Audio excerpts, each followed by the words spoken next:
स्वागत है आपका एएमके न्यूज चैनल में। मैं आपके साथ मोहम्मद यासीन नईकुड़ी।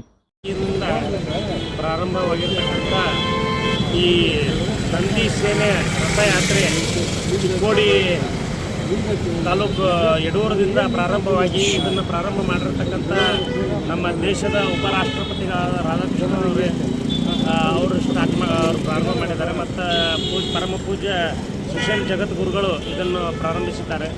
ಅದನ್ನು ಮೂಲ ಅಂದರೆ ಸಿದ್ದೇಶ್ವರ ಅಪ್ಪಗಳ ಕನಸಿದು. ಯಾಕಂದರೆ ಇವು ಈಗ ನಮ್ಮ ಬಸವರಾಜ್ ಬ್ರದರ್ ಸರ್ ಅವರು ಹೇಳಿದರು,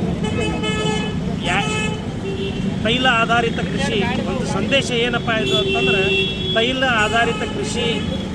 ಯಾಕಂದ್ರೆ ತೈಲ ಇರ್ತಕ್ಕಂಥ ದೇಶಗಳು ಇವತ್ತು ಯುದ್ಧ ನೋಡೋದು ಸರ್ವನಾಶ ಆಗ್ಲಾಗತ್ತವೆ. ಅದಕ್ಕೆ ನಾವು ನಂದಿ ಆಧಾರಿತ ಕೃಷಿ, ನಮ್ಮ ಭಾರತ ದೇಶ ಯಾವತ್ತೂ ನಾವು ನಂದಿ ಆಧಾರಿತ ಕೃಷಿ ಮಾಡ್ಕೊಂಡು ಬಂದೀವಿ. ನಾವು ಮುಂದಾದರೂ ಅದೇ ಮಾಡಬೇಕು. ಯಾಕಂದ್ರೆ ನಾವು ಏನಾಗ್ಬಿಟ್ಟು ಇಳುವರಿ ಹೆಚ್ಚಿಗೆ ಬರಲಿ ಅಂತಂದ್ರೆ ನಾವು ಮಷಿನರಿ ಉಪಯೋಗಿಸ್ಲತ್ತೇವೆ. ಆ ಮಷಿನರಿ ಬರೋದ್ರಿಂದ ನಮ್ಮ ಭೂಮಿಗಳ ಹಾಳಾಗತ್ತವೆ.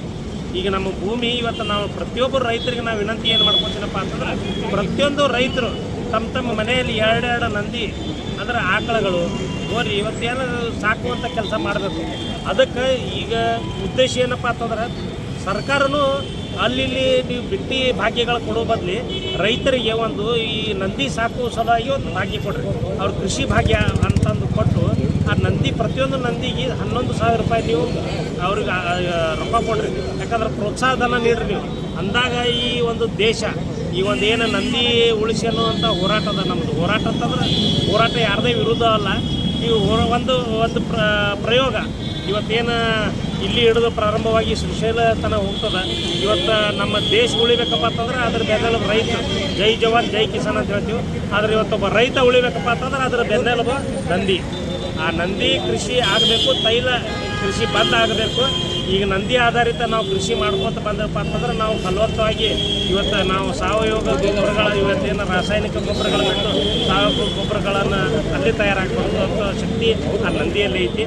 ಅದನ್ನು ನಾನು ಹೇಳ್ತಾ ಇಲ್ಲ, ನಮ್ಮ ಸಿದ್ದೇಶ್ವರ ಪರಮ ಪೂಜ್ಯ ಸಿದ್ದೇಶ್ವರ ಅಪ್ಪಗಳು ಚಾಲನೆ ಮಾಡಿದ್ದು. ಅವರ ಒಂದು ನನಸು ಮಾಡುವ ನಿಟ್ಟಿನಲ್ಲಿ ನಮ್ಮ ಬಸವರಾಜ್ ಬ್ರದರ್ ಸರ್ ಅವತ್ತು ಮಣ್ಣು ಉಳಿಸಬೇಕು, ನಂದಿ ಉಳಿಸು ಅನ್ನೋಂಥ ಒಂದು ಅಭಿಯಾನ ಪ್ರಾರಂಭ ಮಾಡ್ಯಾರ.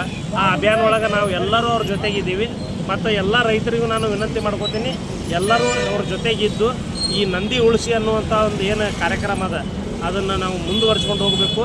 ಮತ್ತು ತೈಲ ಆಧಾರಿತ ಕೃಷಿ ಬಿಟ್ಟು ಇವತ್ತು ನಾವು ನಂದಿ ಆಧಾರಿತ ಕೃಷಿ ಮಾಡಬೇಕಂತಂದು ವಿನಂತಿ ಮಾಡ್ಕೊಳ್ಳೋ ಮೂಲಕ ಇವತ್ತೇನು ಇದೊಂದು ರಥಯಾತ್ರೆ ಬಂದಿದೆ ಬಿಜಾಪುರ ನಗರಕ್ಕೆ.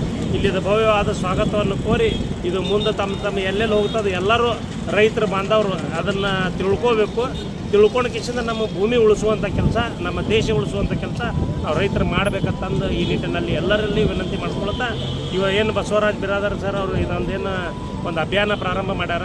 ಅವರ ಈ ಅಭಿಯಾನಕ್ಕೆ ನಾವು ತನು ಮನ ಧನದಿಂದ ಎಲ್ಲರೂ ಕೂಡ ಸಹಕಾರ ಮಾಡೋಣ ಅನ್ನೋ ಮಾತನ್ನು ಈ ಸಂದರ್ಭದಲ್ಲಿ ಹೇಳಿ, ಇವತ್ತು ನಮ್ಮ ನಗರಕ್ಕೆ ನಂದಿ ಯಾತ್ರೆ ಬಂದಿದೆ.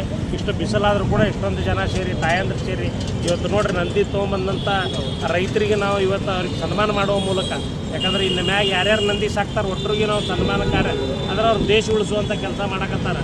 ಅವ ಏನು ಗಡಿಯಲ್ಲಿ ಇರ್ತಕ್ಕಂಥ ಯೋಧ ಮಾಡ್ದಿರ್ತಾನೆ, ಇಲ್ಲಿ ಭೂಮಿ ಇಳುವರಿ ಮಾಡಿರ್ತಕ್ಕಂಥ ರೈತ ಈ ಕೆಲಸ ಮಾಡಕತ್ತಾನೆ. ಅವರಿಗೆ ನಾವು ಸನ್ಮಾನಿಸಬೇಕು, ಅವರಿಗೆ ನಾವು ಪ್ರೋತ್ಸಾಹ ನೀಡಬೇಕಂತಂದು ಸರ್ಕಾರದಲ್ಲಿ ಕೂಡ ನಾನು ಅವರ ಗೌರವಧನ ನೀಡಬೇಕು.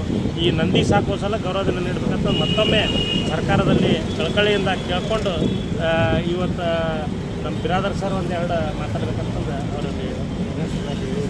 और ज़्यादा खबरों से जुड़ने के लिए हमारे इस चैनल को लाइक करें, सब्सक्राइब करें और बेल आइकॉन दबाना ना भूलें।